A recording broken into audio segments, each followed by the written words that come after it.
എക്കണോമിക്സിൻ്റെ ഒരു പുതിയ ക്ലാസ്സിലേക്ക് എല്ലാവർക്കും സ്വാഗതം.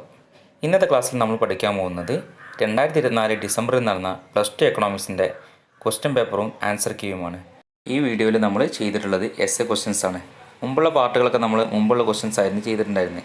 എല്ലാവരും ക്ലാസ്സുകളൊക്കെ നല്ല രീതിയിൽ കണ്ട് മനസ്സിലാക്കി എക്സാം അറ്റൻഡ് ചെയ്യാൻ വേണ്ടി ശ്രമിക്കണം. ഓരോ ക്വസ്റ്റ്യൻസും നല്ല രീതിയിൽ വിശദീകരിച്ച് ചെയ്തിട്ടുണ്ട്. പബ്ലിക് എക്സാം എഴുതുമ്പോൾ എല്ലാ രീതിയിലും നിങ്ങൾ മനസ്സിലാക്കി എക്സാം അറ്റൻഡ് ചെയ്യാൻ വേണ്ടി ശ്രമിക്കേണ്ടതാണ്. 31 മുതൽ 33 വരെയുള്ള ചോദ്യങ്ങളിൽ ഏതെങ്കിലും രണ്ടെണ്ണത്തിന് ഉത്തരം എഴുതുക. 8 സ്കോർ വീതം. 31ാമത്തെ ക്വസ്റ്റ്യൻ. ഒരു ഉപഭോക്താവ് 2 സാധനങ്ങൾ വാങ്ങുവാൻ ആഗ്രഹിക്കുന്നു. 2 സാധനങ്ങളുടെ വില യഥാക്രമം 3 രൂപയും 4 രൂപയുമാണ്. ഉപഭോക്താവിന്റെ വരുമാനം 20 എങ്കിൽ താഴെ പറയുന്നവ കാണുക. ഒരു ഉപഭോക്താവ് ഒരു വ്യക്തി കടയിലേക്ക് സാധനങ്ങൾ വാങ്ങാൻ വേണ്ടി പോവാണ്. അയാളുടെ കയ്യിൽ 20 രൂപയുണ്ട്. അയാൾ വാങ്ങാൻ ആഗ്രഹിക്കുന്ന പ്രധാനമായിട്ട് 2 സാധനങ്ങളാണ്. അതിൽ ഒന്നാമത്തെ സാധനത്തിന് വില 3 രൂപയും രണ്ടാമത്തെ സാധനത്തിന് വില 4 രൂപയുമാണ്. അങ്ങനെയാണെങ്കിൽ അയാൾക്ക് ഇഷ്ടമുള്ള അളവിൽ അല്ലെങ്കിൽ അയാളുടെ വരുമാനം വെച്ച് അയാൾക്ക് വാങ്ങാൻ സാധിക്കുന്ന വിവിധ ബണ്ടിലുകൾ ഏതൊക്കെയാണെന്ന് നമുക്ക് പഠിച്ചിട്ടുണ്ട്. ഉപഭോക്താവിന്റെ എല്ലാ ബണ്ടിലുകളും എഴുതുക. Write down all the bundles. അയാൾ വാങ്ങാൻ സാധ്യതയുള്ള അല്ലെങ്കിൽ അയാൾക്ക് വാങ്ങാൻ സാധ്യമായിട്ടുള്ള എല്ലാ ബണ്ടിലുകളും രേഖപ്പെടുത്താനാണ് പറഞ്ഞിട്ടുള്ളത്. ബഡ്ജറ്റ് ലൈൻ സമവാക്യം എഴുതുക. നമ്മൾ പഠിച്ചിട്ടുള്ളതാണ്. ബഡ്ജറ്റ് ലൈൻ വരയ്ക്കുക. ബഡ്ജറ്റ് ലൈനിന്റെ ചെരിവ് രേഖപ്പെടുത്തുക. നമുക്ക് കിട്ടിയിരിക്കുന്ന ബണ്ടിലുകൾ ഉപയോഗിച്ചൊരു ബഡ്ജറ്റ് ലൈൻ വരയ്ക്കണം. അതുപോലെ തന്നെ ബഡ്ജറ്റ് ലൈനിന്റെ ചെരിവ് എഴുതാനും പറഞ്ഞിട്ടുണ്ട്. നമുക്കറിയാവുന്ന കാര്യമാണ് ബഡ്ജറ്റ് ലൈനിന്റെ സമവാക്യം എന്താണെന്നും ബഡ്ജറ്റ് ലൈനിന്റെ ചെരിവ് എന്താണെന്നും നമ്മൾ മുമ്പത്തെ ക്ലാസ്സിലൊക്കെ പഠിച്ചിട്ടുണ്ട്. ഒരു മാർക്കിന് ചോദ്യങ്ങൾ ആവർത്തിച്ച് വരുന്നതാണ് ബഡ്ജറ്റ് ലൈനിന്റെ സമവാക്യവും ബഡ്ജറ്റ് ലൈനിന്റെ ചെരിവും. ബഡ്ജറ്റ് ലൈനിന്റെ സമവാക്യം എന്ന് പറഞ്ഞാൽ P1x1 + P2x2 = M എന്നും ബഡ്ജറ്റ് ലൈനിന്റെ ചെരിവ് എന്ന് പറഞ്ഞാൽ -P1/P2 എന്നുമാണ്. ഇനി നമുക്ക് 3, 4 എന്ന രൂപ ഉപയോഗിച്ച് 20 രൂപയ്ക്ക് വാങ്ങാൻ സാധ്യമായിട്ടുള്ള എല്ലാ ബണ്ടിലുകളും രേഖപ്പെടുത്തണം. 8 മാർക്കിന് ഇവിടെ ആവർത്തിച്ച് വന്ന ചോദ്യമാണ്. ഇത് പബ്ലിക് എക്സാമിന് അങ്ങനെ 8 മാർക്കിന് ആവർത്തിച്ച് വരാറില്ല. 2 മാർക്കിനും 3 മാർക്കിനും 4 മാർക്കിനൊക്കെ വരുന്ന ഒരു ചോദ്യമാണ്. ബഡ്ജറ്റ് ലൈനിന്റെ ചെരിവ് രേഖപ്പെടുത്താനും അതുപോലെ ബണ്ടിലുകൾ രേഖപ്പെടുത്താനും ബഡ്ജറ്റ് ലൈൻ വരയ്ക്കാൻ വേണ്ടി. എങ്ങനെയാണ് ഇത് ചെയ്യുന്നത് നമുക്കൊന്ന് ചെയ്തു നോക്കാം. ഒരു ഉപഭോക്താവ് വാങ്ങാൻ സാധ്യമായ ഒന്നാമത്തെ സാധനത്തിന് വില 3 രൂപ, അതായത് X1 3 രൂപ. രണ്ടാമത്തെ സാധനത്തിന് വില 4 രൂപ, X2 4 രൂപ. ആ വ്യക്തിന്റെ വരുമാനം എന്ന് പറഞ്ഞാൽ 20 രൂപയാണ്. അതായത് M = എന്താണ്? 20 രൂപ. ഉപഭോക്താവിന്റെ വരുമാനം 20 രൂപയുമാണ്. അതായത് ബഡ്ജറ്റ് ലൈൻ സമവാക്യത്തിൽ ഒന്നാമത്തെ സാധനത്തിന് വില 3 രൂപയെന്നും രണ്ടാമത്തെ സാധനത്തിന് വില 4 രൂപയെന്നും അയാളുടെ മൊത്തം വരുമാനം 20 രൂപയുമാണ്.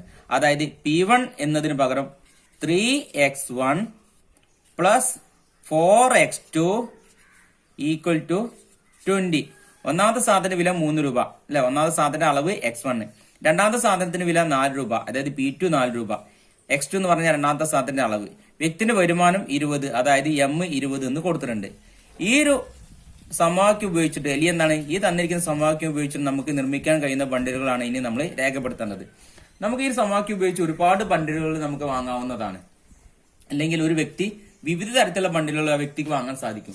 അപ്പൊ നമ്മൾ ആ ബണ്ടിലുകൾ ഏതൊക്കെയാണെന്ന് നമുക്ക് നോക്കണം. അപ്പം ഒന്നാമത്തെ സാധനത്തിന്റെ വില 3 രൂപയാണെന്ന് പറഞ്ഞു, രണ്ടാമത്തെ സാധനത്തിന്റെ വില 4 രൂപയാണെന്ന് പറഞ്ഞിട്ടുണ്ട്. അങ്ങനെയാണെങ്കിൽ അയാൾക്ക് 00 എന്നൊരു ബണ്ടിൽ വേണമെങ്കിൽ അയാൾക്ക് ചൂസ് ചെയ്യാം. നമ്മൾ പഠിച്ചിട്ടാണ് 00 എന്നൊരു ബണ്ടിൽ അയാൾക്ക് വാങ്ങാതിരിക്കാനുള്ള സാധ്യതയുണ്ട്. എന്നാൽ ഇങ്ങനത്തെ ഒരു ബണ്ടിൽ ഉണ്ടായിരിക്കും. അതുപോലെ തന്നെ അടുത്തത് 01. ഒന്നാമത്തെ സാധനം 0 യൂണിറ്റ്, എന്നാൽ രണ്ടാമത്തെ സാധനം 1 യൂണിറ്റ് വാങ്ങുന്നുണ്ട്. ഒന്നാമത്തെ സാധനം നമുക്ക് വാങ്ങാതിരിക്കാം, എന്നാൽ രണ്ടാമത്തെ സാധനം 1 യൂണിറ്റ് വാങ്ങാം. ഇതൊക്കെ അയാളുടെ വരുമാനത്തിനുള്ളിൽ നിന്ന് കൊണ്ടുള്ള ബണ്ടിലുകളാണ്. അടുത്തത് 02. ഒന്നാമത്തെ സാധനം വാങ്ങിയിട്ടില്ല, എന്നാൽ രണ്ടാമത്തെ സാധനം 2 യൂണിറ്റ്. 03, 04, 05. അതായത് രണ്ടാമത്തെ സാധനത്തിന്റെ വില 4 രൂപയാണെന്ന് പറഞ്ഞു, എന്നാൽ 5 യൂണിറ്റ് വാങ്ങുമ്പോൾ 20 രൂപ കറക്റ്റ് ആയിട്ടുണ്ട്. 05 വരെ മാത്രമേ നമുക്ക് ഇവിടെ നിർമ്മിക്കാൻ സാധിക്കുള്ളൂ. കാരണം 5 യൂണിറ്റ് ആകുമ്പോൾ തന്നെ 20 രൂപയ്ക്കുള്ള വാങ്ങിയിട്ടുണ്ട്. ഒന്നാമത്തെ സാധനം വാങ്ങാതിരിക്കുകയും രണ്ടാമത്തെ സാധനം 5 യൂണിറ്റ് വാങ്ങുമ്പോൾ 20 രൂപ മുഴുവനായിട്ടുണ്ട്. ഇനി അതുപോലെ തന്നെ 10. ഒന്നാമത്തെ സാധനം 1 യൂണിറ്റ് വാങ്ങി, രണ്ടാമത്തെ സാധനം വാങ്ങിയിട്ടില്ല. 20, 30, 40, 50, 60. ഒന്നാമത്തെ സാധനത്തിന്റെ വില 3 രൂപയാണെന്ന് പറഞ്ഞിട്ടുണ്ട്. അങ്ങനെയാണെങ്കിൽ 20 രൂപയ്ക്ക് നമുക്ക് എന്താണ് 6 യൂണിറ്റ് വാങ്ങാൻ സാധിക്കും. അതായത് 18 രൂപ, ബാക്കി 2 രൂപ കൂടിയുണ്ട്. ആ 2 രൂപയ്ക്ക് നമുക്ക് എന്താണ് ഒരു നമ്മൾ പറയില്ല 1/2 കിലോ അങ്ങനെയൊക്കെ പറയുമല്ലോ, അതൊക്കെ വേണമെങ്കിൽ നമുക്ക് വാങ്ങാവുന്നതാണ്. പക്ഷെ നമ്മളിവിടെ എന്താണ് മുഴുവനായിട്ട് വാങ്ങുകയാണെങ്കിൽ 6 യൂണിറ്റ് വരെ വാങ്ങാൻ സാധിക്കും. അതായത് 18 രൂപയ്ക്ക് വരെ വാങ്ങാൻ സാധിക്കും. എന്നാൽ 7 യൂണിറ്റ് വാങ്ങുമ്പോൾ 21 ആകും. കാരണം എന്താണ് ഇവിടെ കടം വാങ്ങുന്ന ഒരു ഓപ്ഷൻ നമുക്ക് പരിഗണിക്കാൻ സാധിക്കില്ല. അതുപോലെ തന്നെ 11, 22, 02, 20 നമ്മൾ ഒരിക്കൽ നിർമ്മിച്ചു കഴിഞ്ഞ ബണ്ടിലാണ്, അതാണ് നമുക്ക് എഴുതേണ്ട ആവശ്യമില്ല. 21, 31, 41, 51, 12, 13, 14, 23, 32, 15. ഇങ്ങനെ എത്ര വേണം ബണ്ടിൽ വേണമെങ്കിലും നമുക്ക് നിർമ്മിക്കാവുന്നതാണ്. പക്ഷേ ഈ വരുമാനം 20 രൂപയുടെ വരുമാനം ഉള്ളിൽ വെച്ചുകൊണ്ട് നിർമ്മിക്കുന്ന ബണ്ടിലുകളായിരിക്കണം. ഏകദേശം നമ്മൾ ഒരുപാട് ബണ്ടിൽ നിർമ്മിച്ചു കഴിഞ്ഞു. അപ്പം ഇപ്പൊ ഏകദേശം ഈ 20 രൂപ വെച്ചിട്ട് 3, 4 എന്ന രൂപയ്ക്ക് ഒന്നാമത്തെ സാധനം 3 രൂപയും രണ്ടാമത്തെ സാധനം 4 രൂപയും ഉപയോഗിച്ച് വാങ്ങാൻ സാധിക്കുന്ന കുറച്ച് ബണ്ടിലുകൾ എഴുതിയിട്ടുണ്ട്. ഇനി ഇതിനേക്കാൾ കൂടുതൽ ബണ്ടിലുകൾ നിങ്ങൾ കിട്ടാൻ രേഖപ്പെടുത്തണം. ഇനി നമുക്ക് എന്താണ് ഇപ്പൊ നമ്മൾ ഏകദേശം ബണ്ടിലുകൾ നമ്മൾ രേഖപ്പെടുത്തി കഴിഞ്ഞു. ഇനി രണ്ടാമത് നമ്മളോട് പറഞ്ഞത് എന്താണ്, ബഡ്ജറ്റ് ലൈൻ സമവാക്യം ഏതാണെന്ന് പറഞ്ഞത്. ബഡ്ജറ്റ് ലൈന്റെ സമവാക്യം നമ്മൾ പഠിച്ചിട്ടുണ്ട് എന്താണ്, P1x1 plus P2x2 equal to M എന്ന ബഡ്ജറ്റ് ലൈൻ സമവാക്യമാണ്. എന്നാൽ തന്നിരിക്കുന്ന സാധനങ്ങൾ വിലയുടെ അടിസ്ഥാനത്തിൽ നമ്മൾ ബഡ്ജറ്റ് ലൈൻ സമവാക്യം തയ്യാറാക്കാൻ വേണ്ടി പറഞ്ഞു കഴിഞ്ഞാൽ നമ്മൾ നേരത്തെ എഴുതിയിട്ടുണ്ട് ഒന്നാമത്തെ സാധന വില എന്ന് 3 രൂപയെന്നും, അപ്പം 3x1 3x1 പ്ലസ് രണ്ടാമത്തെ സാധനത്തിന്റെ വില 4 രൂപയാണെങ്കിൽ 4x2 ഈക്വൽ ടു വരുമാനം എത്രയായിരുന്നു 20. 20 എന്ന ബഡ്ജറ്റ് ലൈൻ സമവാക്യം നമ്മൾ നിർമ്മിച്ചു കഴിഞ്ഞു. അതുപോലെ തന്നെ ബഡ്ജറ്റ് ലൈനിന്റെ ചെരിവ് നമ്മളോട് ചോദിച്ചിട്ടുണ്ട്. എന്തായിരുന്നു ബഡ്ജറ്റ് ലൈനിന്റെ ചെരിവ്, delta x2 by delta x1 equal to minus P1 by P2 എന്നാണ് ബഡ്ജറ്റ് ലൈനിന്റെ ചെരിവ്. ഇതൊക്കെ നമുക്ക് അറിയാവുന്ന കാര്യമാണ്. Delta x2 by delta x1 equal to minus P1 by P2 ആണ് ബഡ്ജറ്റ് ലൈനിന്റെ ചെരിവ്. അപ്പൊ നമുക്ക് അതും കിട്ടിയിട്ടുണ്ട്. ഇനി നമ്മൾ എന്താണ് തന്നിരിക്കുന്ന ബണ്ടിലുകൾ അല്ലെങ്കിൽ നമുക്ക് കിട്ടിയിരിക്കുന്ന ബണ്ടിലുകൾ ഉപയോഗിച്ച് ഒരു ബഡ്ജറ്റ് ലൈൻ നമുക്ക് വരയ്ക്കേണ്ടതായിട്ടുണ്ട്. അതും കൂടി നമുക്ക് വരച്ചു നോക്കാം. നമ്മൾ ഗ്രാഫ് വരയ്ക്കാൻ വേണ്ടി അല്ലെങ്കിൽ എന്താണ് ബഡ്ജറ്റ് ലൈൻ വരയ്ക്കാൻ വേണ്ടി ഇവിടെ x2 x1 രേഖപ്പെടുത്തി, അതായത് x ആക്സിസിൽ നമ്മൾ സാധനം 1ന്റെ അളവും y ആക്സിസിൽ നമ്മൾ സാധനം 2ന്റെ അളവുമാണ് രേഖപ്പെടുത്തുന്നത്. അങ്ങനെയാണെങ്കിൽ ഒന്നാമത്തെ സാധനം മുഴുവനായിട്ട് വാങ്ങാൻ സാധിക്കുകയാണെങ്കിൽ നമുക്ക് എത്ര യൂണിറ്റ് വരെ വാങ്ങാമെന്ന് പറഞ്ഞിട്ടുണ്ട്, 6 യൂണിറ്റ് വരെ. കാരണം ഒന്നാമത്തെ സാധനം വില എത്രയാണ് 3 രൂപയാണ്. അപ്പൊ നമുക്ക് 6 യൂണിറ്റ് വരെ വാങ്ങാൻ സാധിക്കും. 1, 2, 3, 4, 5, 6. എന്നാൽ രണ്ടാമത്തെ സാധനമാണ് നമ്മൾ മുഴുവനായിട്ട് വാങ്ങുന്നതെങ്കിൽ സാധനം 2ന്റെ വില 4 രൂപയാണെന്ന് പറഞ്ഞത്. അങ്ങനെയാണെങ്കിൽ നമുക്ക് എത്ര യൂണിറ്റ് വരെ വാങ്ങാൻ സാധിക്കും, 5 യൂണിറ്റ് വരെ.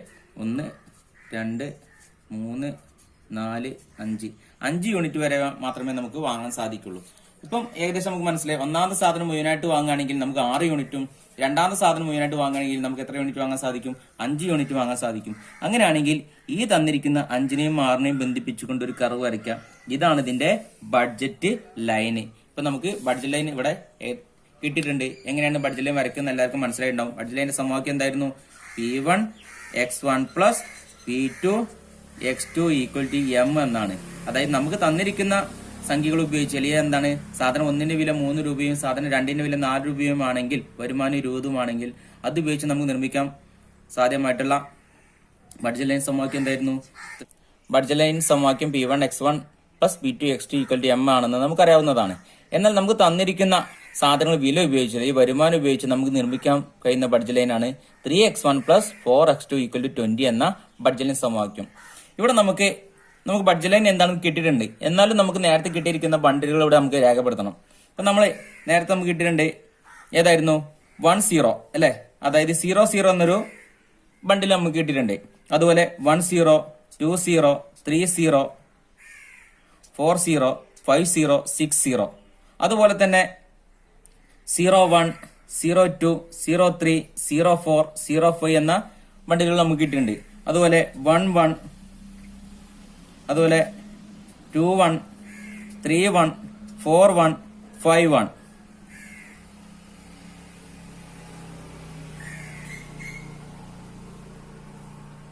12, 13, 14. അപ്പൊ നമുക്ക് കിട്ടിയിരിക്കുന്ന ബണ്ടിലുകളൊക്കെ നമ്മളിവിടെ രേഖപ്പെടുത്തേണ്ടതായിട്ടുണ്ട്. അപ്പൊ നമുക്ക് ഒരുപാട് ബണ്ടിലുകൾ നമുക്കിവിടെ രേഖപ്പെടുത്താൻ വേണ്ടി സാധിക്കും. അപ്പൊ നമ്മൾ ബഡ്ജറ്റ് ലൈനും വരച്ചു കഴിഞ്ഞു, ബഡ്ജറ്റ് ലൈനിന്റെ സമവാക്യം നമ്മൾ കണ്ടു കഴിഞ്ഞു, ബണ്ടിലുകൾ കണ്ടെത്തി. നമ്മൾ ബഡ്ജറ്റ് ലൈൻ സമവാക്യത്തിൽ ബണ്ടിലുകൾ രേഖപ്പെടുത്തുകയും ചെയ്തു. വളരെ സിമ്പിൾ ആയിട്ടുള്ള ഭാഗമാണ്. എക്സാമിന് 3 മാർക്കിന് 4 മാർക്കിനൊക്കെ എന്തായാലും ആവർത്തിച്ചു വരും ഒരു ചോദ്യം. നല്ല രീതിയിൽ പഠിച്ച് മനസ്സിലാക്കാൻ വേണ്ടി ശ്രമിക്കണം. 32ാമത്തെ ക്വസ്റ്റ്യൻ. ഒരു രാജ്യത്തിന്റെ GDP അളക്കുന്നതിന് 3 രീതികൾ ഏതെല്ലാം? ഏതെങ്കിലും 2 രീതി വിവരിക്കുക. എക്സാമിന് ആവർത്തിച്ച് വരുന്നൊരു ചോദ്യമാണ്. Write down the 3 identities of calculating the GDP of a country by the 3 methods. Explain any 2 method. Public എക്സാമിന് 8 മാർക്കിന് ആവർത്തിച്ച് വരുന്ന ചോദ്യമാണ് ദേശീയ വരുമാനം കണക്കാക്കുന്ന രീതികൾ വിവരിക്കാൻ വേണ്ടി. അതിൽ 3 ഉണ്ട്, നമുക്കറിയാവുന്ന കാര്യമാണ്. അതിൽ ഏതെങ്കിലും 2 വിശദീകരിക്കാൻ വേണ്ടി പറയാറുണ്ട്. എക്സാമിന് എന്തായാലും ഈ ഒരു ചോദ്യം നമുക്ക് പബ്ലിക് എക്സാമിന് പ്രതീക്ഷിക്കാവുന്നതാണ്. നമ്മൾ മുമ്പ് ഒരുപാട് വീഡിയോസിൽ നമ്മൾ GDP കണക്കാക്കുന്ന രീതികൾ അല്ലെങ്കിൽ GDP അളക്കുന്ന രീതികൾ നമ്മൾ ചെയ്തിട്ടുണ്ട്. എങ്കിലും ഈ ക്ലാസ്സിൽ നമുക്ക് ഒന്നുകൂടി വിശദമായിട്ട് പഠിക്കാവുന്നതാണ്. ദേശീയ വരുമാനം അളക്കുന്ന രീതികൾ അല്ലെങ്കിൽ GDP അളക്കുന്ന രീതികളാണ് ചോദിച്ചിട്ടുള്ളത്. ഒരു രാജ്യത്തിന് ദേശീയ വരുമാനം എന്ന് പറഞ്ഞാൽ ആ രാജ്യത്തിന് മൊത്തം വരുമാനമാണ്. രാജ്യത്തിന് ഉള്ളിൽ നിന്ന് കിട്ടുന്ന വരുമാനവും രാജ്യത്തിന് പുറത്തുനിന്ന് കിട്ടുന്ന വരുമാനമൊക്കെ ഉൾക്കൊള്ളിച്ചുകൊണ്ടാണ് നമ്മുടെ ദേശീയ വരുമാനം കണക്കാക്കാറുള്ളത്. GDP എന്നാൽ ഗ്രോസ് ഡൊമസ്റ്റിക് പ്രൊഡക്റ്റ്, രാജ്യത്തിന്റെ ആഭ്യന്തര പ്രദേശത്തുള്ള വരുമാനവും. GNP എന്നാറിലെ രാജ്യത്തിന് മൊത്തമായിട്ട് കിട്ടുന്ന വരുമാനവും, രാജ്യത്തിനുള്ളിൽ നിന്ന് കിട്ടുന്നതും രാജ്യത്തിന് പുറമേ നിന്ന് കിട്ടുന്നതൊക്കെ നമ്മൾ GNP രേഖപ്പെടുത്താറുണ്ട്. ഇവിടെ ദേശീയ വരുമാനം അളക്കുന്ന രീതികളിൽ നമ്മൾ എന്താണ് GDP ആണ് പറഞ്ഞുള്ളത്. എന്നാൽ ചിലവ് രീതി അല്ലെങ്കിൽ എന്താണ് വരുമാന രീതി, ഉൽപ്പന്ന രീതിക്ക് കണക്കാക്കുമ്പോൾ നമുക്ക് അവിടെ എന്തുകൂടി മനസ്സിലാക്കേണ്ടതുണ്ട്? പുറത്തുനിന്ന് കിട്ടുന്ന വരുമാനം കൂടി നമ്മളിവിടെ പരിഗണിക്കേണ്ടതായിട്ടുണ്ട്. GDP കണക്കാക്കുന്ന രീതികൾ പ്രധാനമായിട്ടും 3 രീതികളുണ്ട്. ഒന്ന് ഉൽപ്പന്ന രീതി അല്ലെങ്കിൽ എന്താണ് മൂല്യവർദ്ധിത രീതി എന്ന് പറയും, പ്രൊഡക്റ്റ് മെത്തേഡ്. 2 ചിലവ് രീതി, എക്സ്പെൻഡിച്ചർ മെത്തേഡ്. 3 വരുമാന രീതി, ഇൻകം മെത്തേഡ്. ഈ 3 രീതി കൂടെ നമുക്ക് ദേശീയ വരുമാനം കണക്കാക്കി കഴിഞ്ഞാലും ഏകദേശം ഒന്ന് തന്നെയാണ് നമുക്ക് ആൻസർ കിട്ടുകയുള്ളൂ. അതായത് ഈ 3 രീതി കൂടെ ദേശീയ വരുമാനം കിട്ടിക്കഴിഞ്ഞാലും നമുക്ക് എന്താണ് ഈ 3ഉം കണക്കാക്കുമ്പോൾ ഒരേ വരുമാനം തന്നെയാണ് നമുക്ക് കിട്ടുക. അങ്ങനെയാണെങ്കിൽ നമുക്ക് ഈ 3 രീതി കൂടെ ഒന്ന് വിശദീകരിക്കാം. ഇതിൽ ഏതെങ്കിലും 2 രീതിയാണ് വിശദീകരിക്കാൻ പറഞ്ഞിട്ടുള്ളത്. എന്നാൽ ഞാനിവിടെ 3 രീതിയും വിശദീകരിക്കുന്നുണ്ട്. നിങ്ങൾക്ക് പെട്ടെന്ന് മനസ്സിലാവുന്ന 2 രീതിയാണ് നിങ്ങൾ എക്സാമിന് എക്സ്പ്ലെയിൻ ചെയ്യേണ്ടതായിട്ടുള്ളത്. ഒന്നാമത് ഉൽപ്പന്ന രീതി അഥവാ മൂല്യവർദ്ധിത രീതി, പ്രൊഡക്റ്റ് മെത്തേഡ് അഥവാ വാല്യൂ ആഡഡ് മെത്തേഡ്.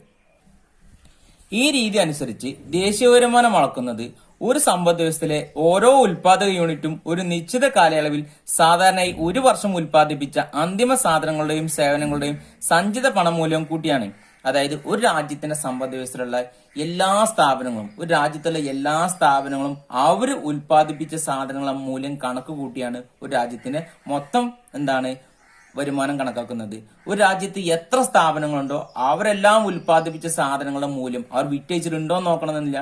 വിറ്റഴിച്ചിട്ടുള്ളതും അവരുടെ ഗോഡൌണിൽ കൂട്ടിവെച്ചതുമായിട്ടുള്ള എല്ലാ സാധനങ്ങളും മൂല്യം കണക്കാക്കിയിട്ടാണ് ഒരു രാജ്യത്തിന്റെ ദേശീയ വരുമാനം കണക്കാക്കുന്നത്. അതായത് ഉൽപ്പന്ന രീതി പ്രകാരം. ഇവിടെ ഉൽപ്പന്നത്തിന്റെ ഭാഗത്തു നിന്നാണ് കണക്ക് കൂട്ടുന്നത്. ഉൽപാദക യൂണിറ്റുകൾ ഉൽപ്പാദിപ്പിച്ച അന്തിമ സാധന സേവനങ്ങളെ ഉൽപ്പന്നം എന്ന് വിളിക്കാം. അല്ലെ, ഓരോ സ്ഥാപനം ഉൽപ്പാദിപ്പിച്ച സാധനങ്ങളെ നമുക്ക് എന്തെന്ന് വിളിക്കാം? ഉൽപ്പന്നം എന്ന് വിളിക്കാം. നിലവിലുള്ള കമ്പോള വിലയുടെ അടിസ്ഥാനത്തിൽ ഉൽപ്പന്ന മൂല്യം നിർണ്ണയിച്ചാൽ ഉൽപ്പന്ന മൂല്യം ലഭിക്കും. ഇപ്പോൾ എന്താണോ കമ്പോളത്തിലുള്ള സാധനങ്ങളുടെ വില എന്ന് കണക്കാക്കിയതിനു ശേഷം ആ വിലയുടെ ബേസിലാണ് നമ്മൾ എന്ത് കണക്കാക്കുന്നത്? സാധനങ്ങളുടെ യഥാർത്ഥ മൂല്യം കണക്കാക്കുന്നത്. സാധന വിലയും അതുപോലെ അവർ ഉൽപ്പാദിപ്പിച്ച സാധനങ്ങളുടെ അളവും കണക്കാക്കിയിട്ടാണ് ഒരു സ്ഥാപനം ഒരു വർഷം എത്രത്തോളം സാധനം ഉൽപ്പാദിപ്പിച്ച് അവരുടെ ഉൽപ്പന്ന മൂല്യം എത്രയെന്ന് കണക്കാക്കും. അതുപോലെ തന്നെ നമ്മുടെ രാജ്യത്തുള്ള എല്ലാ സ്ഥാപനങ്ങളും ഉൽപ്പാദിപ്പിച്ച സാധനങ്ങളുടെയും ഇതുപോലെ വിലയും അളവും കണക്കാക്കിയിട്ടാണ് എന്ത് കണക്കാക്കുക? ഉൽപ്പന്ന രീതി പ്രകാരം ആ സ്ഥാപനത്തിന് എത്ര വരുമാനം കിട്ടി, അല്ലെങ്കിൽ അവർ എത്ര രൂപയുടെ ഉൽപ്പാദനം നടത്തി എന്നൊക്കെ നമുക്ക് മനസ്സിലാക്കാൻ വേണ്ടി സാധിക്കാം. ഉൽപ്പന്ന മൂല്യം കാണാൻ വേണ്ടി നമ്മൾ എന്ത് ചെയ്യണം? കമ്പോള വില ഇൻറ്റു ഉൽപ്പന്നം. നമ്മൾ നേരത്തെ പറഞ്ഞു ഒരു സ്ഥാപനത്തിന് ഉൽപ്പന്ന മൂല്യം കാണുന്നുണ്ടെങ്കിൽ നിലവിലുള്ള കമ്പോള വിലയുടെയും അവർ ഉൽപ്പാദിപ്പിച്ച സാധനങ്ങൾ അളവ് കണക്കുകൂട്ടിയിട്ടാണ് ആ സ്ഥാപനത്തിന് മൊത്തം ഉൽപ്പന്ന മൂല്യം അല്ലെങ്കിൽ അവരുടെ വരുമാനത്തിനാണ് നമുക്ക് കാണാൻ സാധിക്കുക. ദേശീയ വരുമാനം കണക്കാക്കുമ്പോൾ ഇരട്ട ഗണന വരുന്നത് കൊണ്ട് ഒഴിവാക്കാൻ കൂട്ടിച്ചേർത്ത മൂല്യരീതി ഉപയോഗിക്കുന്നു. അതായത് ഏതൊരു സാധനം ഉൽപ്പാദിപ്പിച്ച് അവയുടെ മൂല്യം കണക്കാക്കുമ്പോൾ ചിലപ്പോൾ ഇരട്ട ഗണന, ഡബിൾ കൗണ്ടിങ് വരാൻ സാധ്യതയുണ്ട്. അങ്ങനെയാണെങ്കിൽ ആ ഒരു രീതി ഒഴിവാക്കാൻ വേണ്ടിയാണ് കൂട്ടിച്ചേർത്ത മൂല്യ രീതി ഇവിടെ നമ്മൾ ഉപയോഗിക്കുക. അല്ലെ, ഗ്രോസ് വാല്യൂ ആഡഡ് എന്ന് പറയും. അതായത് ഒരു സ്ഥാപനം ഉൽപ്പാദിപ്പിച്ച ഒരു സാധനം, ഇപ്പൊ ഒരു കാർ നിർമ്മിക്കുന്ന കമ്പനി അവര് ഒരു സാധനം ഉൽപ്പാദിപ്പിക്കുമ്പോൾ അവർക്ക് സ്വാഭാവികമായിട്ടും ടയർ അല്ലെങ്കിൽ ഇരുമ്പ് ഇങ്ങനെയുള്ള സാധനം പുറത്തുനിന്ന് വാങ്ങേണ്ടി വരും. അപ്പം അവയുടെ മൂല്യം കൂടി കൂട്ടിയിട്ടാണ് അവരെന്ത് കണക്കാക്കുക? അവരുടെ മൊത്തം ഉൽപ്പന്ന മൂല്യം കണക്കാക്കുക. പക്ഷെ ഈ ഇരുമ്പ് നിർമ്മിക്കുന്ന വേറെ സ്ഥാപനമുണ്ട്. ആ സ്ഥാപനത്തിന്റെ അസംസ്കൃത വസ്തുക്കൾ വാങ്ങുകയും അവർ ഇരുമ്പ് ഉൽപ്പാദിപ്പിച്ച് വിൽക്കുകയും ചെയ്യുമ്പോൾ അവിടെ ഒരുക്കാൻ മൂല്യം കണക്കാക്കിയിട്ടുണ്ട്. എന്നാൽ ഈ കാർ നിർമ്മിക്കുന്ന കമ്പനി ആ മൂല്യം കൂടി കൂട്ടുമ്പോൾ ഇവിടെ നിന്നാണ് സ്വാഭാവികമായിട്ടും നമ്മുടെ രാജ്യത്ത് ദേശീയ വരുമാനത്തിൽ തെറ്റ് സംഭവിക്കാൻ സാധ്യതയുണ്ട്. അതുകൊണ്ട് അവിടെ അന്തരാള ഉപഭോഗ മൂല്യം അല്ലെങ്കിൽ അവർ വാങ്ങിയിട്ടുള്ള സാധനങ്ങളുടെ മൂല്യം കുറച്ചുകൊണ്ടാണ് ബാക്കി അവർ വിറ്റയിച്ച് കിട്ടുമ്പോൾ കിട്ടുന്നത് എന്താണോ അതാണ് അവരുടെ യഥാർത്ഥ മൂല്യമായിട്ട് നമ്മൾ കണക്കാക്കുന്നത്. അപ്പം ഒരു സാധനത്തിന്റെ വാല്യൂ ഒന്നിലധികം കൂട്ടുന്നതിന് അഥവാ ഡബിൾ കൗണ്ടിങ് എന്ന് പറയും. അത് ഒഴിവാക്കാൻ വേണ്ടി നമ്മൾ എന്ത് രീതി ഉപയോഗിക്കും? കൂട്ടിച്ചേർത്ത മൂല്യ രീതി ഉപയോഗിക്കും. അപ്പോൾ കൂട്ടിച്ചേർത്ത മൊത്തം മൂല്യം കാണുന്നുണ്ടെങ്കിൽ മൊത്തം ഉൽപ്പന്ന മൂല്യം ഒരു സ്ഥാപനം ഉൽപ്പാദിപ്പിച്ചതിന്റെ മൊത്തം മൂല്യത്തിൽ നിന്ന് അവർ വാങ്ങിയ സാധനങ്ങളുടെ മൂല്യത്തിന്റെ അളവ് കുറയ്ക്കും. അതായത് അസംസ്കൃത വസ്തുക്കളായിട്ട് അവർ വാങ്ങിയിട്ടുള്ള സാധനങ്ങളുടെ മൂല്യം കുറച്ചു കഴിഞ്ഞാലാണ് അവരുടെ യഥാർത്ഥ മൂല്യം കിട്ടുള്ളൂ. അതായത് കൂട്ടിച്ചേർത്ത മൂല്യം കിട്ടുകയുള്ളൂ. ഒരു സമ്പദ് വ്യവസ്ഥയിലെ എല്ലാ സ്ഥാപനങ്ങളുടെയും കൂട്ടിച്ചേർത്ത മൊത്തം മൂല്യങ്ങളുടെ തുകയാണ് GDP. ഒരു രാജ്യത്ത് നിന്നുള്ള എല്ലാ സ്ഥാപനങ്ങളും അല്ലെ അവരുടെ എല്ലാവരുടെയും യഥാർത്ഥ മൂല്യം അതായത് കൂട്ടിച്ചേർത്ത മൂല്യങ്ങളുടെ ആകെ തുകയാണ് നമ്മൾ എന്ത് പറയാം? GDP എന്ന് പറയാം. ഒരു സ്ഥാപനം നമ്മുടെ രാജ്യത്ത് എണ്ണം സ്ഥാപനങ്ങളുണ്ടെങ്കിൽ ഒരു രാജ്യത്ത് എത്ര സ്ഥാപനങ്ങളുണ്ടോ അവരുടെ എല്ലാം യഥാർത്ഥ മൂല്യം അല്ലെങ്കിൽ കൂട്ടിച്ചേർത്ത മൂല്യം കൂട്ടിക്കഴിഞ്ഞാലാണ് നമുക്ക് എന്ത് കിട്ടുക? അവിടെ യഥാർത്ഥ രാജ്യത്തിന്റെ വരുമാനം അല്ലെങ്കിൽ ഒരു രാജ്യത്തിന്റെ GDP നമുക്ക് അറിയാൻ സാധിക്കുകയുള്ളൂ. ഒരു സമ്പദ് വ്യവസ്ഥയിൽ എണ്ണം സ്ഥാപനങ്ങൾ ഉണ്ടെങ്കിൽ GDP കാണുന്നത് GVA1 ഒന്നാമത്തെ സ്ഥാപനത്തിന് കൂട്ടിച്ചേർത്ത മൂല്യം പ്ലസ് രണ്ടാമത്തെ സ്ഥാപനത്തിന് കൂട്ടിച്ചേർത്ത മൂല്യം അല്ലെ, പിന്നെ GVN അതായത് ഒരു സമ്പദ് വ്യവസ്ഥയിൽ എണ്ണം സ്ഥാപനങ്ങൾ എത്ര സ്ഥാപനങ്ങളുണ്ടോ അവയുടെ എല്ലാം കൂട്ടിച്ചേർത്ത മൂല്യം equal to sigma N I equal to 1 GVA. ഒരു സമ്പദ് വ്യവസ്ഥയിലെ എണ്ണം സ്ഥാപനങ്ങൾ മൊത്തം കൂട്ടിച്ചേർത്ത മൂല്യം എന്തിനു തുല്യമായിരിക്കും? GDP തുല്യമായിരിക്കും. അതേ sigma N I equal to 1 GVA. ഒരു സമ്പദ് വ്യവസ്ഥയിലെ എണ്ണം സ്ഥാപനങ്ങളുടെ മൊത്തം കൂട്ടിച്ചേർത്ത മൂല്യം ആ രാജ്യത്തിന്റെ GDPക്ക് തുല്യമായിരിക്കും. ഇതാണ് ഉൽപ്പന്ന രീതി അഥവാ മൂല്യരീതി രീതി ഉപയോഗിച്ച് ദേശീയ വരുമാനം കണക്കാക്കുക. നമ്മൾ ടെക്സ്റ്റ് ബുക്കിൽ നോക്കി കഴിഞ്ഞാൽ ഒരുപാട് ഇക്വേഷനും കാര്യങ്ങളൊക്കെ നമുക്ക് കിട്ടും. പക്ഷെ നമ്മൾ എന്താണ് വളരെ സിമ്പിൾ ആയിട്ടും പ്രധാനപ്പെട്ട ഒരു ഇക്വേഷൻ മാത്രം നമ്മൾ എടുത്തെഴുതിയാൽ മതി. രണ്ടാമത്തത് ചെലവ് രീതി അഥവാ എക്സ്പെൻഡിച്ചർ മെത്തേഡ്. ഒരു സമ്പദ് വ്യവസ്ഥയുടെ ആഭ്യന്തര ഉൽപ്പന്നത്തിന്മേലുള്ള അന്തിമ ചെലവിന്റെ അടിസ്ഥാനത്തിൽ ദേശീയ വരുമാനം കണക്കാക്കുന്ന രീതിയെ ചെലവ് രീതി എന്ന് പറയും. ഒരു സമ്പദ് വ്യവസ്ഥയിൽ അല്ലെ ഒരുപാട് സ്ഥാപനങ്ങൾ അല്ലെങ്കിൽ കുടുംബങ്ങൾ അല്ലെങ്കിൽ ഗവൺമെന്റ് അല്ലെങ്കിൽ എന്താണ് ബാഹ്യമേഖല ഇവരെല്ലാവരും ചെലവഴിച്ചതിന്റെ മൊത്തം മൂല്യം കണക്കാക്കി കഴിഞ്ഞാൽ ആ സമ്പദ് വ്യവസ്ഥയിലെ മൊത്തം ചെലവ് എത്രയെന്ന് അറിയാൻ സാധിക്കും. ഒരു സമ്പദ് വ്യവസ്ഥയിലുള്ള സ്ഥാപനങ്ങള്, കുടുംബങ്ങള്, ഗവൺമെന്റ്, ബാഹ്യമേഖല ഇവരെല്ലാവരും ചെലവഴിച്ചതിന്റെ മൂല്യം കണക്കാക്കി കഴിഞ്ഞാൽ ആ രാജ്യത്തിന്റെ ദേശീയ വരുമാനം അറിയാൻ സാധിക്കും. അപ്പം ഈ രീതിയിൽ ഒരു രാജ്യത്തിന്റെ ആഭ്യന്തര പ്രദേശത്തുള്ള എല്ലാ സ്ഥാപനങ്ങളും സ്വീകരിച്ച അന്തിമ ചെലവുകൾ കൂട്ടിയാണ് GDP കാണുന്നത്. ഒരു രാജ്യത്തിന്റെ ആഭ്യന്തര പ്രദേശത്തുള്ള എല്ലാ സ്ഥാപനങ്ങളും ആഭ്യന്തര പ്രദേശത്തുള്ള സ്ഥാപനങ്ങൾ ഉൽപ്പാദിപ്പിച്ച അന്തിമ ഉൽപ്പന്നങ്ങൾ വാങ്ങുന്നതിന് വേണ്ടി രാജ്യത്തിന്റെ ഉള്ളിലുള്ള സ്ഥാപനങ്ങൾ നിർമ്മിച്ച അന്തിമ ഉൽപ്പന്നങ്ങൾ വാങ്ങുന്നതിന് വേണ്ടി കുടുംബങ്ങള് അല്ലെ, സ്ഥാപനങ്ങള്, ഗവൺമെന്റ്, ബാഹ്യമേഖല എന്നീ മേഖലകളുടെ അന്തിമ ചെലവുകളാണിത്. ഒരു സമ്പദ് വ്യവസ്ഥയിൽ ഒരു രാജ്യത്തിനുള്ളിലുള്ള സ്ഥാപനങ്ങൾ നിർമ്മിച്ച സാധനങ്ങൾ വാങ്ങാൻ വേണ്ടി കുടുംബങ്ങൾ ഒരു നിശ്ചിത എമൗണ്ട് ചെലവഴിക്കുന്നുണ്ട്. അവരുടെ ഉപഭോഗ ചെലവ്. മറ്റുള്ള സ്ഥാപനങ്ങൾ അല്ലെ അവരുടെ ഉൽപ്പന്നം ഉൽപ്പാദിപ്പിക്കാൻ വേണ്ടി അവരെന്താണ് ഇങ്ങനെ അസംസ്കൃത വസ്തുക്കൾ മറ്റൊക്കെ സ്ഥാപനങ്ങളിൽ നിന്ന് വാങ്ങും. അവരുടെ നിക്ഷേപ ചെലവ്, ഗവൺമെന്റ് വരുന്ന ചെലവുകൾ, അതുപോലെ ബാഹ്യമേഖലയ്ക്ക് വരുന്ന ചെലവുകൾ, ഈ ചെലവുകളെല്ലാം കൂട്ടിക്കഴിഞ്ഞാൽ ഒരു രാജ്യത്തിന് മൊത്തം റവന്യൂ വാല്യൂ, ഒരു രാജ്യത്തിന് മൊത്തം വരുമാനം കിട്ടും. അല്ലെങ്കിൽ എന്താണ് ഈ ഒരു കുടുംബങ്ങളുടെ ഉപഭോഗ ചെലവ്, മറ്റ് സ്ഥാപന നിക്ഷേപ ചെലവ്, ഗവൺമെന്റ് വരുന്ന ചെലവ്, അതുപോലെ ബാഹ്യമേഖലയ്ക്ക് വരുന്ന ചെലവ് എല്ലാം കൂട്ടിക്കഴിഞ്ഞാൽ ആ സ്ഥാപനത്തിന് മൊത്തം വരുമാനം എത്രയെന്ന് അറിയാൻ സാധിക്കും. അങ്ങനെയാണെങ്കിൽ ഒരു സമ്പദ് വ്യവസ്ഥയിൽ എണ്ണം സ്ഥാപനങ്ങളുണ്ടെങ്കിൽ ആ സ്ഥാപനങ്ങളുടെ എല്ലാം വരുമാനം കൂട്ടിക്കഴിഞ്ഞാൽ ഈ രീതിയിൽ കിട്ടുന്ന വരുമാനം കൂട്ടിക്കഴിഞ്ഞാൽ നമുക്ക് എന്ത് കിട്ടും? ഒരു രാജ്യത്തിന്റെ മൊത്തം വരുമാനം കിട്ടും. അല്ലെങ്കിൽ ഇങ്ങനെയുള്ള കുടുംബങ്ങള്, സ്ഥാപനങ്ങള്, ഗവൺമെന്റ്, ബാഹ്യമേഖല ഇവരെല്ലാം ചെലവഴിച്ചതിന് മൊത്തം വരുമാനം കൂട്ടിക്കഴിഞ്ഞാൽ എന്താണ് ഓരോ സ്ഥാപനങ്ങളും മൊത്തം വരുമാനം കിട്ടുകയും അത് സ്വാഭാവികമായിട്ടും ഒരു രാജ്യത്തിന്റെ മൊത്തം വരുമാനം നമുക്ക് കാണാൻ വേണ്ടി സാധിക്കുകയും ചെയ്യും. RVI എന്ന സ്ഥാപനത്തിന് മൊത്തം വരുമാനം എന്ന് പറഞ്ഞാൽ ഒരു രാജ്യത്തിന് സംബന്ധിച്ച കുടുംബങ്ങളുടെ ഉപഭോഗ ചെലവ്, ഒരു രാജ്യത്തിന് സംബന്ധിച്ച സ്ഥാപന നിക്ഷേപ ചെലവ്, ഗവൺമെന്റ് ചെലവ്, ബാഹ്യമേഖല ചെലവ് എല്ലാം കൂട്ടിയാണ്. ഒരു സമ്പദ് വ്യവസ്ഥയിൽ എണ്ണം സ്ഥാപനങ്ങളുണ്ടെങ്കിൽ എല്ലാ സ്ഥാപനങ്ങളിൽ വരുന്ന ചെലവും ഇറക്കുമതി ചെയ്ത സാധനങ്ങളിൽ വരുന്ന ചെലവും കൂട്ടിയാണ് GDP കാണുന്നത്. അങ്ങനെയാണെങ്കിൽ GDP കാണുന്നത് എങ്ങനെയായിരിക്കും? GDP equal to sigma N I equal to 1 RVI. എണ്ണ സ്ഥാപനങ്ങളുടെ അവരുടെ എല്ലാവരുടെയും റവന്യൂ വാല്യൂ, അവരുടെ എല്ലാവരുടെയും മൊത്തം വരുമാനം കാണുന്നത് എന്താണ്? മൊത്തം ഉപഭോഗ ചെലവിന്റെയും മൊത്തം നിക്ഷേപ ചെലവിന്റെയും മൊത്തം ഗവൺമെന്റ് ചെലവിന്റെയും മൊത്തം കയറ്റുമതി ചെലവിന്റെയും മൈനസ് ഇറക്കുമതി ചെലവിന്റെയും ആകെ തുകയാണ്. അപ്പൊ എന്താണ് ഉപഭോഗ ചെലവ്, നിക്ഷേപ ചെലവ്, ഗവൺമെന്റ് ചെലവ്, കയറ്റുമതി മൈനസ് ഇറക്കുമതി ചെയ്ത ചെലവുകളെല്ലാം കൂട്ടിക്കഴിഞ്ഞാൽ നമുക്ക് എന്ത് കിട്ടും? ഒരു രാജ്യത്തിന്റെ സ്ഥാപനങ്ങളുടെ മൊത്തം ചെലവ് അറിയാൻ സാധിക്കും. അതായത് ആ മൊത്തം ചെലവ് ആ സ്ഥാപനങ്ങളുടെ മൊത്തം വരുമാനത്തിന് തുല്യമായിരിക്കും. അത് ആ രാജ്യത്തിന്റെ മൊത്തം വരുമാനം എത്രയെന്ന് നമുക്ക് അറിയാൻ സാധിക്കും. ഒരു സമ്പദ് വ്യവസ്ഥയിൽ എത്ര സ്ഥാപനങ്ങളുണ്ടോ അവരുടെ എല്ലാവരുടെയും വരുമാനം ചെലവും വലിയ വരുമാനം കൂട്ടിക്കഴിഞ്ഞാൽ ആ രാജ്യത്തിന്റെ മൊത്തം വരുമാനം നമുക്ക് അറിയാൻ വേണ്ടി സാധിക്കും.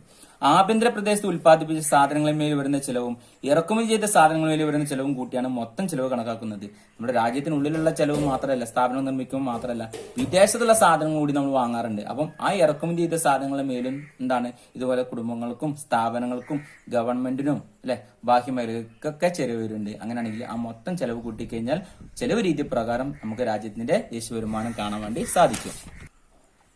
വരുമാന രീതി, ഇൻകം മെത്തേഡ് അല്ലെ, ദേശീയ വരുമാനം കണക്കാക്കുന്ന മൂന്നാമത്തെ രീതി അല്ലെങ്കിൽ GDP കണക്കാക്കുന്ന മൂന്നാമത്തെ രീതിയാണ് വരുമാന രീതി. വരുമാന രീതി അനുസരിച്ച് ഒരു രാജ്യത്തിന്റെ ആഭ്യന്തര പ്രദേശത്തുള്ള ഉൽപാദന ഘടകങ്ങളായ പ്രയത്നം, അതായത് ജോലി, ഭൂമി, ലാൻഡ്, മൂലധനം, ക്യാപിറ്റല്, സംഘാടനം, ഓർഗനൈസേഷൻ എന്നിവയുടെ പ്രതിഫലമായി അവയുടെ ഉടമസ്ഥർക്ക് അല്ലെ ജോലി ചെയ്ത് കഴിഞ്ഞാൽ എന്ത് കിട്ടും? വേജ്, വേതനം കിട്ടും. ഭൂമി കൊടുക്കുകയാണെങ്കിൽ പാട്ടം കിട്ടും. മൂലധനം കൊടുക്കുകയാണെങ്കിൽ പലിശ കിട്ടും. സംഘടന ആണെങ്കിൽ മൊത്ത ലാഭം കിട്ടും. എന്നീ വരുമാനങ്ങൾ കൂട്ടിയാണ് GDP കണക്കാക്കുന്നത്. ഇവിടെ മൊത്തം ലാഭത്തിൽ തേയ്മാന ചെലവും പരോക്ഷ നികുതികളും ഉൾപ്പെടുന്നു. ഒരു കുടുംബം ഒരു വർഷം സ്വീകരിച്ച വരുമാനം എന്നത് വേജ്, ഇപ്പൊ ഓരോ കുടുംബങ്ങളും അവർ സ്വീകരിച്ച വരുമാനം ഇപ്പൊ വേജ് വഴി, കൂലി വഴി, റെന്റ് വഴി, ഇൻട്രസ്റ്റ് വഴി, പ്രോഫിറ്റ് വഴി എന്നിങ്ങനെയൊക്കെ കിട്ടാറുണ്ട്. അപ്പം ഒരു രാജ്യത്തിന്റെ എല്ലാ കുടുംബങ്ങളുടെ വരുമാനം അവിടെ GDP തുല്യമായിരിക്കും. ഒരു രാജ്യത്ത് എത്ര കുടുംബങ്ങളുണ്ടോ അവരെല്ലാം സ്വീകരിച്ച വേജ്, അവർക്ക് എല്ലാവർക്കും കിട്ടിയിരിക്കുന്ന കൂലി, അതുപോലെ അവർക്ക് എല്ലാവർക്കും കിട്ടിയിരിക്കുന്ന റെന്റ്, അവർക്ക് എല്ലാവർക്കും കിട്ടുന്ന ഇൻട്രസ്റ്റ് അഥവാ പലിശ, അവർക്ക് എല്ലാവർക്കും കിട്ടുന്ന പ്രോഫിറ്റ് അഥവാ ലാഭം, ഇതെല്ലാം മൊത്തം കൂട്ടിക്കഴിഞ്ഞാൽ ആ രാജ്യത്തിന് GDP കിട്ടും. അല്ലെങ്കിൽ വരുമാന രീതി പ്രകാരം GDP കാണുന്ന രീതിയാണ് ഇവിടെ പറഞ്ഞിട്ടുള്ളത്. അപ്പം രാജ്യത്തിന്റെ ദേശീയ വരുമാനം കണക്കാക്കുന്ന പ്രധാനമായിട്ടുള്ള 3 രീതികൾ പറഞ്ഞു. 1 ഉൽപ്പന്ന രീതി, 2 ചെലവ് രീതി, 3 വരുമാന രീതി പ്രകാരം ദേശീയ വരുമാനം കാണുന്നത്. എക്സാമിന് എന്തായാലും 8 മാർക്കിന് ചോദ്യം നിങ്ങൾക്ക് പ്രതീക്ഷിക്കാവുന്നതാണ്. 33ാമത്തെ ക്വസ്റ്റ്യൻ, റിസർവ് ബാങ്ക് ഓഫ് ഇന്ത്യയുടെ ധർമ്മങ്ങൾ എന്തെല്ലാം? ഏതെങ്കിലും 4 എണ്ണം എഴുതുക. What are the functions of Reserve Bank of India? Write any 4 functions. എക്സാമിന് 5 മാർക്കിന് ചോദിക്കുന്ന ഒരു ചോദ്യമാണ് റിസർവ് ബാങ്ക് ഓഫ് ഇന്ത്യയുടെ ഫംഗ്ഷൻസിലെ പ്രവർത്തനങ്ങൾ എഴുതാൻ വേണ്ടി. Using monetary policy, Reserve Bank of India controls money supply. How write any 4. Monetary policy അഥവാ പണനയം ഉപയോഗിച്ച് റിസർവ് ബാങ്ക് ഓഫ് ഇന്ത്യ രാജ്യത്തെ പണത്തെ നിയന്ത്രിക്കുന്നത് എങ്ങനെ? ഏതെങ്കിലും 4 എണ്ണം എഴുതുക. അതായത് നമ്മുടെ രാജ്യത്തെ പണത്തിന്റെ അളവ് നിയന്ത്രിക്കാൻ വേണ്ടി, പണപ്പെരുപ്പുള്ള സമയത്ത്, പണ ചുരുക്കമുള്ള സമയത്തൊക്കെ ഇത് നിയന്ത്രിക്കാൻ വേണ്ടി റിസർവ് ബാങ്ക് ഓഫ് ഇന്ത്യ എന്തെല്ലാം രീതികളാണ് സ്വീകരിക്കുക എന്നാണ് ഇവിടെ ചോദിച്ചിട്ടുള്ളത്. അത് എഴുതാൻ വേണ്ടിയാണ് പറഞ്ഞിട്ടുള്ളത്. ഇപ്പം എക്സാമിന് ആവർത്തിച്ച് ഒരു 5 മാർക്ക് ചോദ്യമായതുകൊണ്ട് തന്നെ നമ്മൾ നല്ല രീതിയിൽ വിശദീകരിച്ച് പഠിക്കേണ്ടതായിട്ടുണ്ട്. 1935 സെൻട്രൽ ബാങ്ക് അഥവാ റിസർവ് ബാങ്ക് ഓഫ് ഇന്ത്യ രൂപം കൊണ്ടുള്ളത്. ഓരോ രാജ്യത്തിനും ഓരോ സെൻട്രൽ ബാങ്ക് ഉണ്ട്. എന്നാൽ ഇന്ത്യയുടെ സെൻട്രൽ ബാങ്ക് ആണ് റിസർവ് ബാങ്ക് ഓഫ് ഇന്ത്യ എന്ന് അറിയപ്പെടുന്നത്. 1935 ഇത് രൂപം കൊണ്ടുള്ളത്.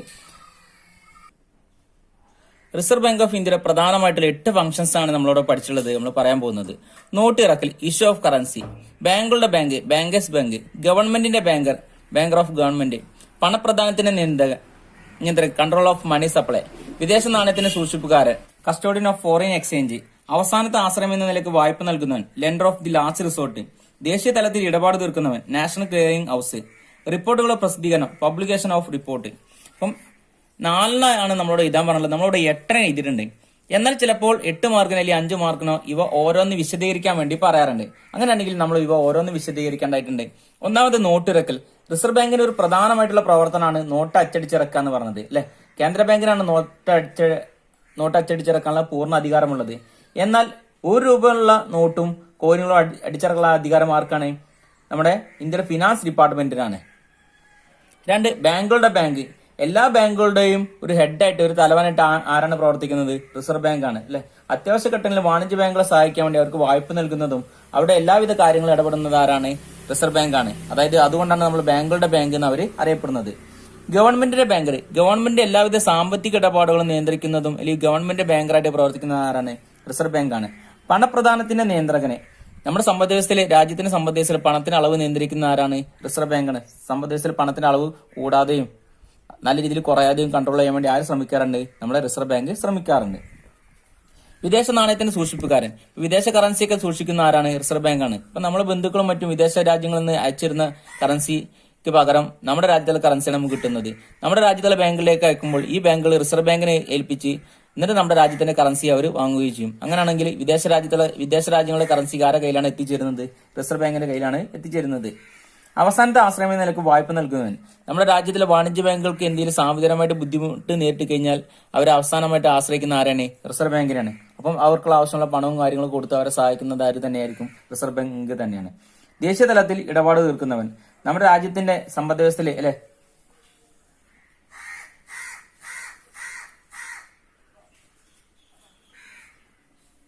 വാണിജ്യ ബാങ്കുകൾ എന്തെങ്കിലും പ്രശ്നങ്ങൾ നേരിട്ട് കഴിഞ്ഞാൽ അല്ലെങ്കിൽ അവർ സാമ്പത്തികമായിട്ട് എന്തെങ്കിലും പ്രശ്നങ്ങൾ ഉണ്ടെങ്കിൽ അതിന്റെ ക്ലിയറിംഗ് ഹൗസ് ആയിട്ട് പ്രവർത്തിക്കുന്ന ആരാണ്? റിസർവ് ബാങ്കാണ്. അപ്പോൾ ഇവർ തമ്മിലുള്ള പ്രശ്നങ്ങൾ തീർപ്പാക്കാൻ വേണ്ടി ഇടപെടുന്ന ആരാണ്? റിസർവ് ബാങ്കാണ്. റിപ്പോർട്ടുകളുടെ പ്രസിദ്ധീകരണം സെൻട്രൽ ബാങ്കിന് മറ്റൊരു പ്രധാന ധർമ്മം ബാങ്കിംഗ്, കറൻസി, ഫിനാൻസ്, സ്ഥൂല സമ്പദ് വ്യവസ്ഥ എന്നിവയുടെ സംബന്ധിച്ച റിപ്പോർട്ട് പ്രസിദ്ധീകരണമാണ്. ധനപരമായിട്ട് സാമ്പത്തികമായിട്ടുള്ള പ്രധാന സൂചന റിപ്പോർട്ടുകൾ ഇന്ത്യൻ റിസർവ് ബാങ്ക് ഇടയ്ക്കിടെ പ്രസിദ്ധീകരിക്കാറുണ്ട്. ഇങ്ങനെയുള്ള 8 പ്രവർത്തനങ്ങളാണ് റിസർവ് ബാങ്ക് ചെയ്യുന്നത്. പണപ്രധാനത്തെ നിയന്ത്രിക്കുന്ന ആരാണ്? റിസർവ് ബാങ്കാണ്. പണച്ചുരുക്കത്തിലും സാമ്പത്തിക മാന്ദ്യത്തിലും പണപ്രധാനം വർദ്ധിപ്പിക്കുകയും പണപ്പെരുപ്പത്തിലും സാമ്പത്തിക അഭിവൃദ്ധിയിലും പണപ്രധാനം ചുരുക്കുകയും ചെയ്യുന്നു. അല്ലെ, ഇങ്ങനെയുള്ള പ്രധാനമായിട്ടുള്ള പ്രവർത്തനങ്ങൾ ആരാണ് ചെയ്യുന്നത്? റിസർവ് ബാങ്കാണ്. അതുപോലെ പണപ്രധാനത്തെ നിയന്ത്രിക്കാൻ വേണ്ടി റിസർവ് ബാങ്ക് പ്രധാനമായിട്ട് 3 പ്രവർത്തനങ്ങൾ ചെയ്യുന്നുണ്ട്. ഒന്നാമത് കരുതൽ അനുപാതം, SLR, CRR. നിങ്ങൾ കേട്ടിട്ടുണ്ടായിരിക്കും അല്ലെ. CRR ക്യാഷ് റിസർവ് റേഷ്യോ എന്നും SLR സ്റ്റാറ്റ്യൂട്ടറി ലിക്വിഡിറ്റി റേഷ്യോ എന്നും. അതിൽ ഒന്നാമത്താണ് കരുതൽ അനുപാതം. കരുതൽ അനുപാതത്തിനാണ് നമ്മൾ CRRഉം SLRഉം പറഞ്ഞുള്ളത്. പണപ്രധാനം നിയന്ത്രിക്കാൻ CRR, SLR എന്നിവയിൽ അനുയോജ്യമായ മാറ്റങ്ങൾ വരുത്തുന്നു. നാണയപ്പെരുപ്പ കാലത്ത് CRR, SLR എന്നിവ വർദ്ധിപ്പിച്ച് വായ്പയുടെ ലഭ്യത കുറയ്ക്കുന്നു. അതുപോലെ തന്നെ പണച്ചുരുക്കകാലത്ത് CRR, SLR എന്നിവയുടെ നിരക്ക് കുറച്ച് പണപ്രധാനത്തെ വർദ്ധിപ്പിക്കുന്നു. Cash reserve ratio, statutory liquidity ratio. Statutory liquidity ratio എന്ന് പറഞ്ഞു കഴിഞ്ഞാൽ എന്താണ്? ഇതിലും ആസ്തികളിലേക്കാണ് പണം നിക്ഷേപിക്കുകയാണ്. ക്യാഷ് റിസർവ് റേഷ്യോ എന്ന് പറഞ്ഞു കഴിഞ്ഞാൽ പണം എന്താണ്? പണമായിട്ട് നിക്ഷേപിക്കുകയാണ് റിസർവ് ബാങ്കിൽ. അപ്പൊ നമ്മുടെ രാജ്യത്തുള്ള ഒരുപാട് വാണിജ്യ ബാങ്കുകൾ റിസർവ് ബാങ്കിൽ കൊണ്ടുപോയി പണം നിക്ഷേപിക്കാറുണ്ട്. അത് ക്യാഷ് റിസർവ് റേഷ്യോട്ടും സ്റ്റാറ്റ്യൂട്ടറി ലിക്വിഡിറ്റി റേഷ്യോ ആയിട്ടും പണം നിക്ഷേപിക്കാറുണ്ട്. അപ്പം സമ്പദ്വ്യവസ്ഥ പണത്തിന് അളവ് കൂടുമ്പോഴും പണത്തിന് അളവ് കുറയുകയും അനുയോജ്യമായിട്ട് മാറ്റങ്ങൾ വരുത്തിക്കൊണ്ട് അത് നിയന്ത്രിക്കാൻ വേണ്ടി ശ്രമിക്കുന്നുണ്ട്. ഇതിനെ കുറിച്ചൊക്കെ നമ്മൾ മുമ്പത്തെ ക്ലാസ്സിൽ ഒരുപാട് വീഡിയോസ് നമ്മൾ ചെയ്തിട്ടുണ്ട്. അത് നിങ്ങൾ ക്ലാസ്സുകളൊക്കെ കണ്ട് മനസ്സിലാക്കാൻ വേണ്ടി ശ്രമിക്കുക. ഇനി എക്സാം ബേസ് ചെയ്തിട്ട് നമ്മൾ ഇതുപോലെ ഒരുപാട് ക്ലാസ്സുകൾ നമ്മൾ എടുക്കുമ്പോൾ അവിടെ വിശദമായിട്ട് ഇതിനെക്കുറിച്ച് പറയുന്നതാണ്. ഇനി രണ്ടാമത്താണ് പരസ്യ വിപണി പ്രവർത്തനം അഥവാ open market operation. RBI security വാങ്ങുകയും വിൽക്കുകയും ചെയ്യുന്ന ഏർപ്പാടിനാണ് പരസ്യ വിപണി പ്രവർത്തനം എന്ന് പറയുന്നത്. RBI ഗവൺമെന്റിൽ നിന്ന് സെക്യൂരിറ്റികൾ വാങ്ങുമ്പോൾ അത് ഗവൺമെന്റിലേക്ക് പണം നൽകുകയും അങ്ങനെ പണപ്രധാനം വർദ്ധിപ്പിക്കുകയും ചെയ്യുന്നു. നേരെ മറിച്ച് RBI വാണിജ്യ ബാങ്കുകൾ പോലുള്ള സ്ഥാപനങ്ങൾക്ക് സെക്യൂരിറ്റി വിൽക്കുമ്പോൾ ഇത്തരം സ്ഥാപനങ്ങളിൽ നിന്ന് തിരിച്ച് RBIയിലേക്ക് പണം വയ്ക്കുന്നു. ഇത് പണപ്രധാനം കുറയ്ക്കുന്നു. അപ്പൊ നമ്മുടെ സമ്പദ് വ്യവസ്ഥയിൽ പണത്തിന്റെ അളവ് കൂടുതലാണെന്ന് വിചാരിക്കാം. അങ്ങനെയാണെങ്കിൽ എന്ത് ചെയ്യും? നമ്മൾ RBI കൂടുതൽ ബോണ്ടുകളും സെക്യൂരിറ്റികളൊക്കെ അടിച്ചിറക്കിയിട്ട് എന്ത് ചെയ്യും? ഈ കറൻസിയൊക്കെ അല്ലെങ്കിൽ ഇതൊക്കെ കൂടുതലായിട്ട് പലിശ കൊടുക്കുമ്പോൾ നമ്മുടെ രാജ്യത്തുള്ള സ്ഥാപനങ്ങളും അല്ലെങ്കിൽ ജനങ്ങളും ഇത് കൂടുതലായിട്ട് വാങ്ങിക്കൂട്ടുകയും അവരുടെ കയ്യിലുള്ള പണമൊക്കെ റിസർവ് ബാങ്കിലേക്ക് എത്തിച്ചേരുകയും ചെയ്യുന്നു. നേരെ മറിച്ച് സമ്പദ് വ്യവസ്ഥ പണത്തിന് അളവ് കുറവാണെങ്കിൽ ഇങ്ങനെയുള്ള ബോണ്ടുകളും സെക്യൂരിറ്റികളൊക്കെ ആര് തിരിച്ചു വാങ്ങും? റിസർവ് ബാങ്ക് തിരിച്ചു വാങ്ങും. അങ്ങനെയാണെങ്കിൽ സ്വാഭാവികമായിട്ടും റിസർവ് ബാങ്കിന്റെ കയ്യിലുള്ള പണമൊക്കെ ജനങ്ങളുടെ കയ്യിലേക്ക് അല്ലെങ്കിൽ സ്ഥാപനങ്ങളുടെ കയ്യിലേക്ക് എത്തിച്ചേരും.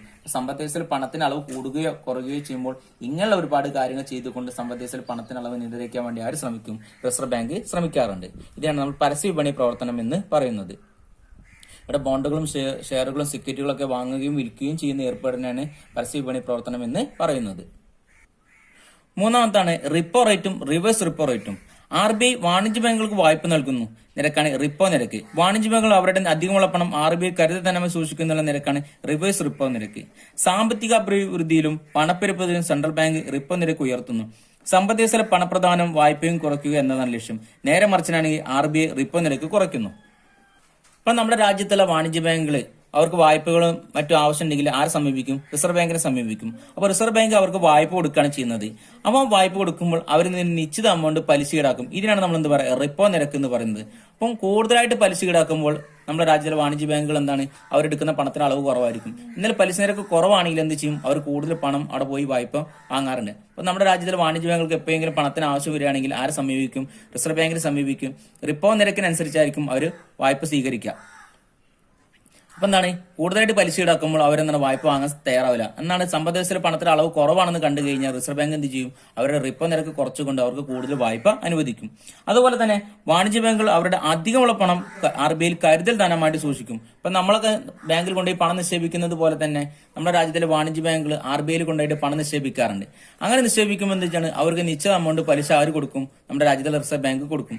അങ്ങനെയാണെങ്കിൽ സമ്പദ് വ്യവസ്ഥയിൽ പണത്തിന്റെ അളവ് കുറവാണെന്ന് കണ്ടു കഴിഞ്ഞാൽ അവർക്ക് കൊടുക്കുന്ന പണത്തിന്റെ പലിശ കുറവായിരിക്കും. അങ്ങനെയാണെങ്കിൽ നമ്മുടെ രാജ്യത്തുള്ള ബാങ്കുകളൊന്നും റിസർവ് ബാങ്കിൽ കൊണ്ടുപോയി പണം നിക്ഷേപിക്കാൻ വേണ്ടി തയ്യാറാവില്ല. നേരെ മറിച്ച് നമ്മുടെ സമ്പദ് വ്യവസ്ഥയിൽ പണത്തിന്റെ അളവ് കൂടുതലാണെന്ന് കണ്ടു കഴിഞ്ഞാൽ റിസർവ് ബാങ്ക് എന്ത് ചെയ്യും? അവർക്ക് കൂടുതലായിട്ട് പലിശയും കാര്യങ്ങളും കൊടുക്കും. അങ്ങനെയാണെങ്കിൽ ഇവരെന്ത് ചെയ്യും? ഈ നമ്മുടെ രാജ്യത്തിലെ വാണിജ്യ ബാങ്കുകളൊക്കെ റിസർവ് ബാങ്കിൽ കൊണ്ടുപോയി പണം നിക്ഷേപിക്കുകയും അപ്പോൾ കൂടുതൽ അവർക്ക് പലിശ കിട്ടാനുള്ള സാധ്യതയുണ്ട്. അതുകൊണ്ടാണ് ഇവരുടെ കയ്യിലുള്ള പണമൊക്കെ റിസർവ് ബാങ്കിൽ കൊണ്ടുപോയി നിക്ഷേപിക്കും. അങ്ങനെയാണെങ്കിൽ നമ്മുടെ രാജ്യത്തിന്റെ സമ്പദ് വ്യവസ്ഥയിലുള്ള പണമൊക്കെ ആരുടെ കയ്യിലേക്ക് എത്തും? റിസർവ് ബാങ്കിലേക്ക് എത്തും. അപ്പോൾ സമ്പദ് വ്യവസ്ഥയിലെ പണത്തിന്റെ അളവ് കൂടുകയോ ഇൻഫ്ലേഷൻ ഉണ്ടാകുന്ന സമയത്തോ അല്ലെങ്കിൽ പണത്തിന് അളവ് കുറയുകയോ ഡിഫ്ലേഷൻ ഉണ്ടാകുന്ന സമയത്തോ ഇത് നിയന്ത്രിക്കാൻ വേണ്ടി റിസർവ് ബാങ്ക് ഇടപെടുകയും ഇങ്ങനെ ഒരുപാട് കാര്യങ്ങൾ ചെയ്തുകൊണ്ട് റിസർവ് ബാങ്ക് പണത്തിന് അളവ് നിയന്ത്രിക്കാൻ വേണ്ടി ശ്രമിക്കും. ഒന്നാമത്തെ നമ്മൾ പറഞ്ഞ കരുതൽ അനുപാതം, രണ്ടാമത് പരസ്യ വിപണി പ്രവർത്തനം, 3 റിപ്പോ റേറ്റും റിവേഴ്സ് റിപ്പോ റേറ്റും. അപ്പം എക്സാമിന് ആവർത്തിച്ച് വരുന്നൊരു ചോദ്യമാണ്. നല്ല രീതിയിൽ പഠിച്ച് മനസ്സിലാക്കി എക്സാം അറ്റൻഡ് ചെയ്യാൻ വേണ്ടി നിങ്ങൾ ശ്രമിക്കണം.